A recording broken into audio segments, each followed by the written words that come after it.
Update. Am I the a-hole for kicking my boyfriend out over my cat? Original story. For context, my 24 female boyfriend 30 male and I recently moved in together. It's something we've been talking about, and when his lease ended, he moved into my apartment. I have a cat, Millie, who is my baby girl that I've had since she was a kitten. Back when my boyfriend and I first started dating, he made a joke that if we were ever going to live together, he'd have to get rid of that cat, which I dismissed at the time. When he would come over, he would ignore Millie, making jokes about how cats are stuck up, how much she's a dog person. Again, I dismissed this, because I never acted hostile towards her, and I figured it was just a preference. When we started to get serious about moving in, he asked if I would consider giving her away because he didn't like the idea of living with a cat. He almost laughed before realizing he was serious. I told him that under no circumstances would I get rid of my cat. I felt guilty about being unwilling to compromise, but he actually took it well, and reassured me that if she was this important to me, he'd get over it. Fast forward to last night. I don't think he realized I was in the kitchen when he came home. Millie was on the couch, and I heard him go into the room and give this sigh. But before I could call out, I heard him say, "You're so freaking worthless." It terrified me because I've never heard him speak with such malice. He sounded like a different person. It was just so cold and hostile that I panicked and rushed out there to see him looking at Millie. Here's where I might be the a-hole. I completely freaked out. I was yelling, asking what he thought was doing talking to her like that. He jumped, and I scooped Millie up and told him to leave my apartment right now. He looked so stunned and started to argue, asking where was he supposed to go. I told him that I don't care. He just needs to leave. He was pissed and said he was going for a drive and slammed the door behind him. I immediately started sobbing and holding Millie. I was shaking, and she could tell I was upset and kept cuddling me. She calmed me down, and later when he texted asking if he could come back, I said yes. I put Millie in the bedroom so we could talk. We were both a lot calmer, and I felt awful after we explained aside. I'll often call Millie little names, and he said he was just trying to be playfully mean too and misjudged his tone. But he said it felt awful that I chose a cat over him, and that I called it my apartment when it's supposed to be our place. He told me he was constantly feeling second best to Millie, who I wouldn't even consider rehoming, and I had thrown him out over an animal when he's a person.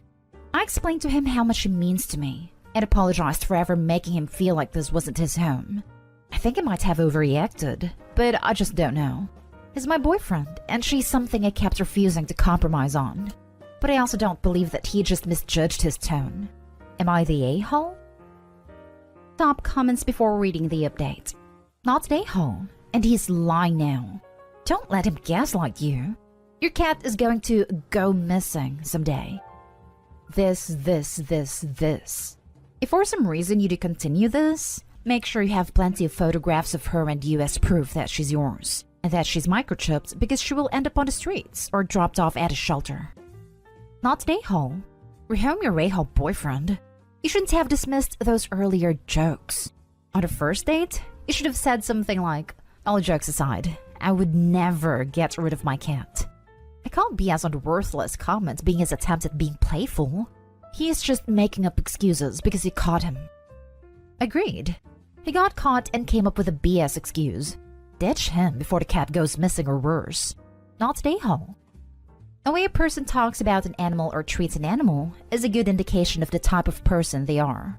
After all the talk about wanting to get rid of her, I could never trust him alone with her. How do I know he won't poison her, physically hurt her, or dump on the side of the road? If it was my boyfriend, he would be gone. Flat out gone. If you don't like cats/dogs, that's fine. But when you are just nasty about it, then you cross a line. Yep. If this is how he is when he thinks Opie isn't there and is his regular mood, I dread to think how he is in a bad mood. And now for the update. First of all, wow. I did not expect a flood of supportive comments, messages, and awards. I tried to respond to as many messages as I could, at least the ones that weren't wildly hateful, but I genuinely appreciated all of the kind words and concern for me and Millie. Everybody's comments were extremely eye-opening. I felt sick to my stomach reading about people afraid for Millie, and it had already crossed my mind honestly. Making that post validated all the fears that I had kept dismissing as dramatic, and it was almost a relief to be encouraged by strangers to do something I had previously been too afraid to do. So we broke up. It's my apartment. He wasn't on the lease yet, and he's going to go stay with his brother. Had to read around about gaslighting, and my sisters would agree with all of you about that one. It was hard to lose somebody I trusted and thought I knew well, but based on his reaction, I knew I made a right call.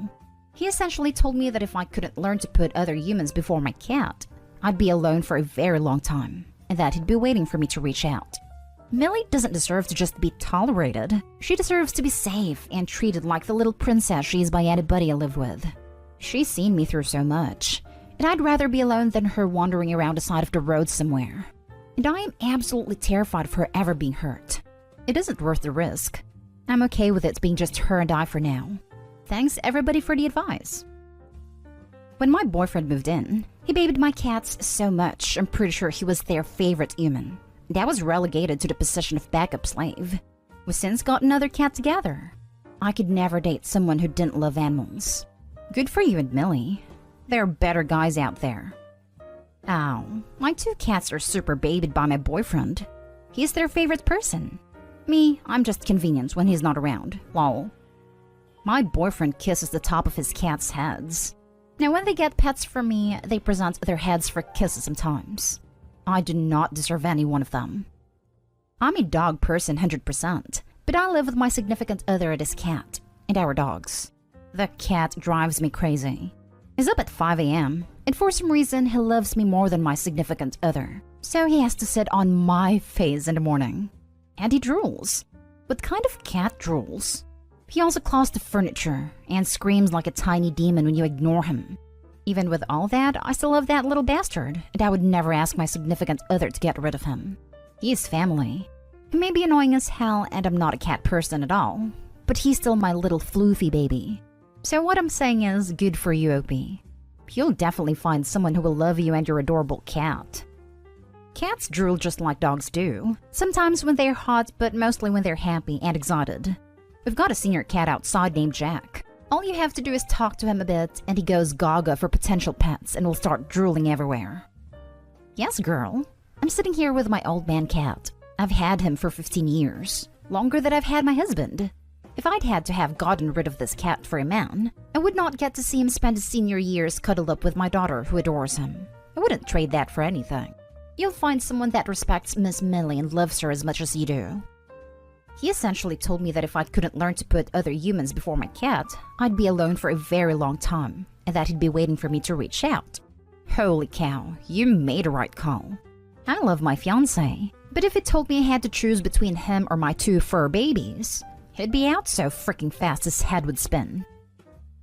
Next story is titled, Am I the a-hole for greatly increasing my husband's chores and dismissing his complaints after he called me a homemaker? Context. I work in my own startup. Husband John works in a movie theater. Before I started my company, we both had similar income, but now I earn 5 times as much as him. The chore dynamic at home was always heavily skewed. I'm very neat and like cooking, so I handled the lion's share of chores on top of my job. After the company started growing, John invested himself more in chores because he was staying at home due to movie theaters being closed. His workplace reopened a few months ago and he immediately stopped doing most chores. I have been lenient and doing more than my share since he comes home every day exhausted and complaining. After work, he does nothing but leisure, totally overlooking the fact I manage our household on top of running my company. I'm kind of a doormat sometimes, so I let it go because I want to be kind to John. But last weekend, he crossed a line. I work 7 days a week, John has weekends off, and he was playing video games all day while I was working, and he came to ask me when lunch would be ready. I told him that I am very busy with work, and can he cook for once? He declined, then complained that it was so much easier in his grandfather's time, when the homemaker didn't do anything other than her duties. I exploded. We had the biggest screaming match in our lives, with him calling himself the breadwinner of the household, repeatedly hiding behind the claim that he goes out to work, as opposed to me working from home, which means I'm a housewife, huh? I steamrolled his claims by pointing out that I earn much more money than him. I work longer hours and still do all the chores. I told him to quit his job and dedicate all of his time to chores. Since he is so enamored with the simpler times of homemakers and breadwinners, even if he became unemployed, our financial situation wouldn't change. He acted appalled. Monday, I gave him a list of chores to do, about 2 to 3 hours of chores daily. He constantly complains, and I just reply with, "Quit your job." I spent years doing all the chores on top of my job, but he whines at the prospect of doing just half. Tuesday night, he told me he refused to do the chores, and I couldn't force him. I shouted him down into submission, telling him that I spent our entire common life picking up the ball that keeps dropping, and that his choice to work an unskilled job for pocket change does not preclude him from helping me, the breadwinner, keep this household in shape. Yesterday, I locked up his PS5 in our safe and changed the combination. This is not in my nature. I'm usually polite and soft-spoken, and I feel like an a-hole when I see him looking like a sad puppy and whining that he is tired. But I just snapped. I feel like I don't have a choice. If I let John do nothing and consider himself the breadwinner who deserves to come home to a clean house and warm meal through no effort of his own, I would lock myself into a life of servitude. Am I an a-hole? Now for the comments. Oh my girl, you're most definitely not an a-hole. In fact, don't you dare take even the tiniest step back. Hold your ground as if your life depended on it. Edit. I would very much like to know the gender of the people who will vote either you're the a-hole or everyone sucks here. You and I both. For people saying, "Oh, but the way she spoke to him isn't right. Her husband is being a sexist, lazy, disrespectful pig, and quite literally trying to invalidate her success and value in the marriage." I challenge anyone who thinks she is also an a-hole to try living with a significant other like that and not changing their tune. Not an a-hole. Sounds like you've been picking up his slack for a while. How dare you make claims about you being a homemaker when you're apparently bringing in the majority of the money? Working from home is work. I doubt working at the movie theater is very lucrative. Stop picking up his slack. He is being disrespectful of you, your job, and everything you do for your home. How dare he make claims about you being a homemaker when you're apparently bringing in the majority of the money? I know, right? This is exactly the thought that sent me over the metaphorical line. The answer is that, since I'm at home all day, and I get to choose my hours since I'm the boss, while he is at his workplace all day, that's all he considered. The fact I work more hours and earn a lot more money never crossed his mind to guess. That's also how he'd justify not doing chores to himself. I concluded after thinking on it a while. He did his part by doing his job, so he expects to come home and do nothing more, since he put in his hours. The fact that he had this unspoken belief that I'm his housewife, that really grated my nerves like nothing else ever did. I hope the intimacy is amazing, because you're getting screwed. Not an a-hole. To be honest, it is. Not an a-hole. But why? Why are you with someone who treats you like this? This is the third post today I've seen with a similar theme. The real deep reasons would require hours with a therapist to untangle, as is often the case with human relationships. Probably a mix of childhood trauma, me being very socially awkward, sunk cost fallacy, etc., etc., etc.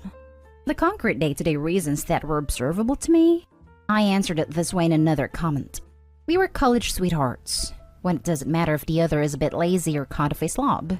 He stopped at his bachelor's, while I continued all the way up to my PhD, and he supported me financially through it all. I supported him in turn for years after I graduated.